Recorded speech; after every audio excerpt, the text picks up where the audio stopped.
Bien, bienvenidos a Armando Diálogos en este 2024. Tocayo, ¿cómo estás? Estoy bien con este clima frío que nos está caracterizando el gélido Durango.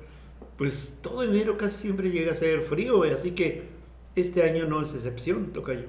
Después de haber tenido un año, el más cálido del año, el año más cálido según los científicos, el 2023, empezamos con un frío muy sabroso el 2024. Y bueno, existe la tradición de las cabañuelas. Entonces, si es correcto esta tradición, si es acertada, vamos a tener vientos desproporcionados. Sí, vientos huracanados, dice la gente. Esperemos que esto, si fuese así, estaríamos como por agosto ya a esas alturas, ¿no? Sí, así es. Algo así. Octubre de este mismo año. Bueno, pues esperemos que el año nos vaya bien a todos.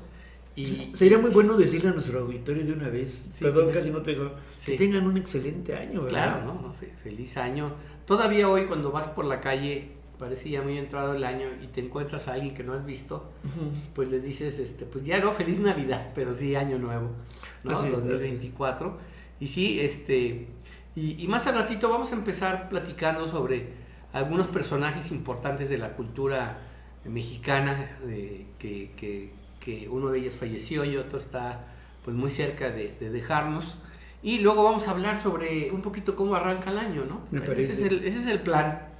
Ese es el plan. Vamos a intentarlo seguir porque siempre hacemos que ocurren unas cosas y no ocurren y otras sí ocurren, Tocayo. Claro, así es. Pues vamos a empezar con Cristina Pacheco, Vale. una mujer de las letras, pero también de las entrevistas, de la televisión, pero también de la prensa escrita, una mujer con una gran sensibilidad que no puede ser disociada de su pareja, del escritor José Emilio Pacheco. De hecho, ella hace el estilo norteamericano, a su nombre original le agrega el apellido del esposo. Obviamente que lo ha de hacer como de un homenaje. Duraron 50 años como pareja, una pareja muy sólida. Y ella padeció mucho la muerte de José Emilio en 2014. Y Cristina Pacheco pues acaba de fallecer a finales de diciembre del año pasado. El 21 de diciembre. Así es, y se despidió. Fue una cosa muy, en términos mediáticos, para quienes vemos Canal 22 o Canal 11, o nos enteramos a través de las redes, porque también las redes reprodujeron, fue que ella salió a cuadro despidiéndose, diciendo que no iba a poder continuar con el programa, aunque sí nos dejó en el suspenso de que tenía un problema de salud, pero que pudiera regresar. Sí. La verdad es que se estaba despidiendo de su equipo de trabajo, en las televisoras, de su público. Se despidió en el periódico La Jornada durante todos los domingos, durante toda la existencia de La Jornada prácticamente. Escribió una columna que se llama Mar de Historias, con su estilo, que sería bueno, Tocayo, que nos platicaras cuál era el estilo, la gran virtud de Cristina Pacheco. Es muy buena esa pregunta porque Cristina Pacheco desarrolló un periodismo que podríamos decir fue un periodismo de profundidad, pero simultáneamente muy literario.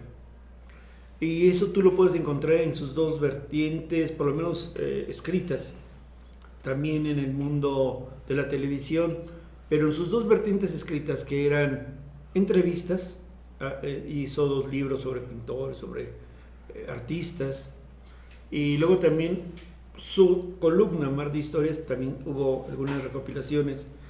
En la jornada, el Mar de Historias era narrarnos la vida de algunos personajes mexicanos que aparentemente no están cargados de gloria, de glamour, y eso era justamente lo que le daba mucha importancia. Digamos, claro que iba a decir así, quizás entrevistaba a un panadero.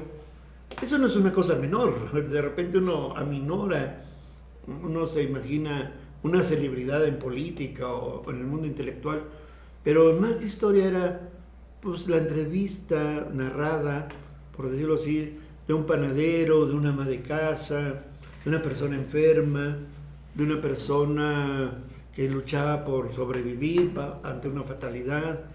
Y Mar de Historias tenía una dosis de cierta tristeza en un sentido, había una melancolía en la escritura porque hasta cierto punto hablaba de un México sufriente, doloroso.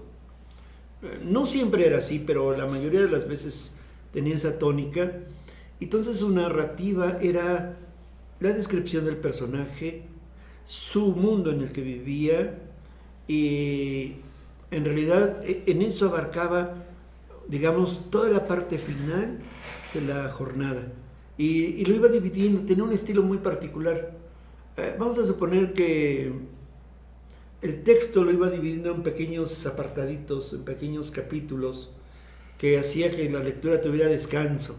Vamos a suponer, tú te lo ponías a leer con tu café de la mañana y en el primer descanso te esperabas y luego lo retomabas a la hora de la comida y te leías la segunda parte y luego la tercera y hasta la cuarta. Y los iba enumerando o a veces les iba poniendo subtítulos y era una lectura deliberadamente sencilla, porque sí, había una forma de construcción sencilla de la palabra, pero cargado de profundidad y sobre todo de un humanismo muy fuerte que tocaba nuestros corazones. Eso con respecto a Mar de Historias. Y en las entrevistas escritas, yo llegué a leer un libro que no recuerdo ahorita, creo que se llama Luz en México o algo así se llama. Llegué a tener ese libro y lo leí y entrevistaba a muchos pintores y gente de literatura, más bien a pintores. Y ahí tenía algo como que reproducía algo muy similar, pero por escrito, a las entrevistas que hacían en el Canal 11. Es decir, ¿cuáles eran las entrevistas que hacían en el Canal 11 y qué hacía en las entrevistas por escrito?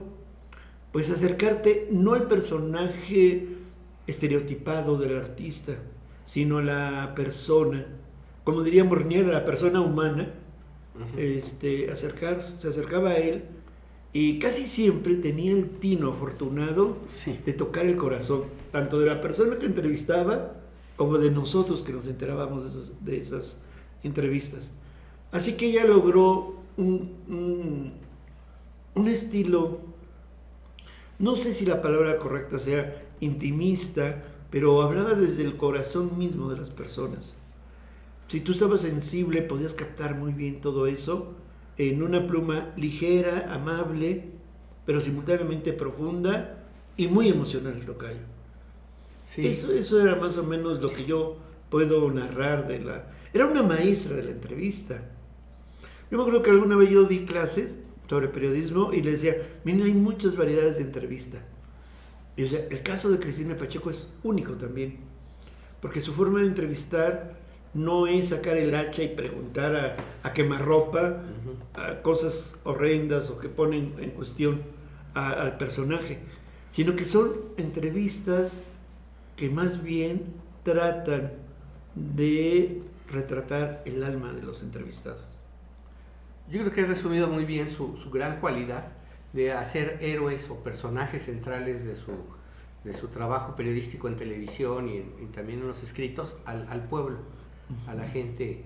Y sí, sobre todo en el programa de conversaciones con Cristina Pacheco, sí, ahí sí invitaba a veces personajes destacados, que muchas veces ella buscaba aquello que no tenía tanta mercadotecnia o publicidad, ¿no? Recuerdo yo de entrevistó a un mexicano que estuvo en Hollywood y que logró hacer una película excelente que se llama La Jaula de Oro, si no me falla la memoria, sobre los migrantes, sobre el drama que estamos viviendo ahorita de los migrantes. Una película excelente y ella lo entrevista y no es de esos tipos así como que la publicidad y toda la industria, ¿no? Entonces ella no se iba con el artista fácil o con el deportista o el personaje de telenovela y demás, sino que buscaba personajes públicos con talento para conversar con ellos, entrevistarlos, pero sobre todo realzaba las cualidades del pueblo mexicano, ¿no? Del panadero, del artesano, del herrero, del florero, etcétera, ¿no? Muchas cosas, ¿no? Y fíjate que como un ejemplo de lo que pudiera ser su escritura, cuando muere su esposo, ella le dedica unos párrafos que son metafóricos y que sería interesante compartir con el público para conocer la sensibilidad de ella y su capacidad de escritura y su sensibilidad, ¿no? A ver, cuéntanos un poquito, tocayo. Cristina Pacheco le escribe una carta o cartas a José Emilio Pacheco, con el que vivió 50 años, a través de metáforas relacionadas con su partida, con su muerte. Y dice en la primera parte: los arreglos para tu viaje fueron muy complicados. Decidir qué ibas a meter en la maleta nos tomó horas, aunque mucho menos que ordenar en folder los textos que pensabas corregir una vez más. No dispuse de un minuto libre para ir a la papelería, así que estoy usando el cuadernito que nos mandó Almudena Grandes, el lector de Julio Verne. Coincidimos en que te fueras caminando a la estación para registrarte mientras yo me estacionaba. Tardé mucho en lograrlo. Cuando bajé del coche me di cuenta de que habías olvidado tu bufanda. La tomé y corrí tan rápido como me lo permitieron los zapatos de tacón alto. Si me hubiera puesto botas, quizás habría llegado a la estación antes de que te pasaran al área destinada a los viajeros. Intenté convencer a un guardia de que me permitiera pasar hasta allí para entregarte tu bufanda. Se negó. Le supliqué y hasta lo hice partícipe de tu vida, cosa que detestas, explicándole que te ibas a una ciudad que estaba a 40 bajo cero. Se estremeció como si fuera él quien iba a padecer un clima tan adverso. Sentí desesperación, necesidad de abrigarte el cuello y corrí pegada a las vías, pero no alcancé el tren y mucho menos a la altura del vagón en que ibas. Eso escribió por la partida de José Emilio Pacheco en una parte. Y en otra parte, no lo voy a leer todo, voy a leer una parte ya final. Y dice esta parte que está interesante, ¿no? Que dice, ya casi llené el cuadernito de Almudena, un diario personal. Le pondré la fecha de hoy, 26 de enero, que fue la fecha que falleció en 2014 Pablo Emilio Pacheco. Mañana escribiré la primera libreta de las muchas que tendré que llenar contándote mi vida hasta el día en que vuelvas. Ya sé que esta vez no será pronto. En cierta forma es mejor, me darás tiempo de cumplir con todos tus encargos, entre ellos encontrar la pluma negra con la que tenías mejor letra. Esto me recuerda a otro de mis pendientes, descifrar lo que escribiste en hojas sueltas las noches anteriores a tu viaje. Hice una pausa, me levanté del escritorio porque reapareció frente a tu ventana el colibrí, que tanto te gustaba. Sí, él regresó, y es imposible que no regreses tú. Y con estos textos, Cristina Pacheco se despidió de su esposo de 50 años, el escritor José Emilio Pacheco, y pues es un escrito muy, muy sentido, tocayo. Muy bello, además. Vamos a hacer un pequeño corte y regresamos aquí a Armando Diálogo.